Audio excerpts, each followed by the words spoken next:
बिहार में 25 साल बाद नागिन ने लिया अपने नाक का ऐसा बदला कि सभी लोगों के पैरों तले जमीन ही खिसक गई। दोस्तों, आपने बड़े बुजुर्गों से सुना ही होगा कि कभी भी नाग नागिन के जोड़े को नहीं मारना चाहिए, क्योंकि इसका अंजाम बहुत ही ज़्यादा खतरनाक होता है। यदि दोस्तों आपसे गलती से भी नाग या नागिन मर जाए तो उसे तुरंत बाद उसे जला देना चाहिए, क्योंकि नागिन अपने नाक की आंखों में देखकर ये पता लगा लेती है कि उसके नाक को आखिर मारा किसने है, और वह अपना बदला लेकर ही मानती है। और दोस्तों, ऐसा ही कुछ हुआ बिहार के उस गांव में, जहां 25 साल बाद नागिन ने अपने नाक का ऐसा बदला लिया कि लोगों के रोंगटे ही खड़े हो गए। दोस्तों, ये घटना बिहार के रहने वाले अरुण राणा के साथ घटित हुई है। दोस्तों, एक बार अरुण अपने सहपाठियों के साथ स्कूल से वापस घर जा रहा था। तभी अचानक से एक नाग उसके रास्ते में आकर बैठ गया और फन फैलाकर हुंकारे मारने लगा।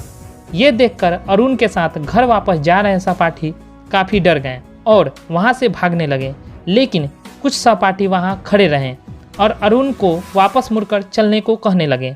लेकिन अरुण को वैसा करना कायरता लगा और उसने गुस्से में आकर एक पत्थर उठाया और उस नाग के सर पर दे मारा और नाग वहीं पे मर गया। अरुण इस बात से अनजान था कि उसकी नागिन ने उसे देख लिया है।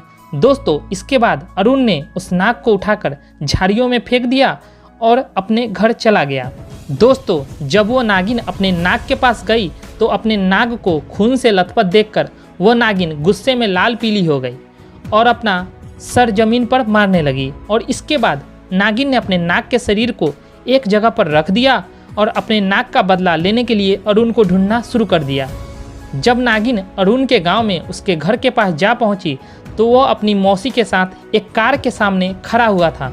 जब तक नागिन वहां पहुंचती तब तक वो कार में बैठकर अपनी मौसी के साथ मुंबई पढ़ने के लिए चला गया। दोस्तों, अरुण पढ़ लिख कर डॉक्टर बन गया। अरुण की मां का विवाह बहुत ही गरीब घर में हुआ था, जबकि उसकी बहन ने भागकर किसी बिजनेसमैन से शादी कर ली थी, लेकिन उनको संतान का सुख कभी भी प्राप्त नहीं हुआ। इसलिए उन्होंने अरुण को पालने का फैसला लिया। अरुण का लगाव पढ़ाई में ज़्यादा होने के कारण उसके माता पिता ने भी अपने दिल पर पत्थर रखकर यह फैसला लिया था। वहीं अरुण भी अपनी मौसी की मेहनत और अपने माता पिता की मेहनत को जीतकर डॉक्टर बन गया। बाहर विदेशों में जाकर अरुण ने कई डिग्रियां हासिल की और वह जानवरों का डॉक्टर बन गया, जिसमें वो सांपों का विशेषज्ञ था।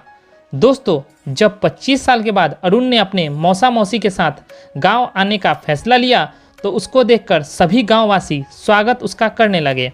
सबका इतना प्यार देखकर अरुण काफ़ी प्रसन्न हुआ और वे अपने बचपन के दोस्तों के साथ एक खुले मैदान में जाकर बैठकर अपनी पुरानी यादों को ताज़ा करने लगे। तभी उसकी नज़र उस नागिन पर पड़ गई जो पूरी तरह से जख्मी थी। उसके शरीर से रक्त बह रहा था। यह देखकर ऐसा लग रहा था कि वो किसी सड़क हादसे का शिकार हो गई हो।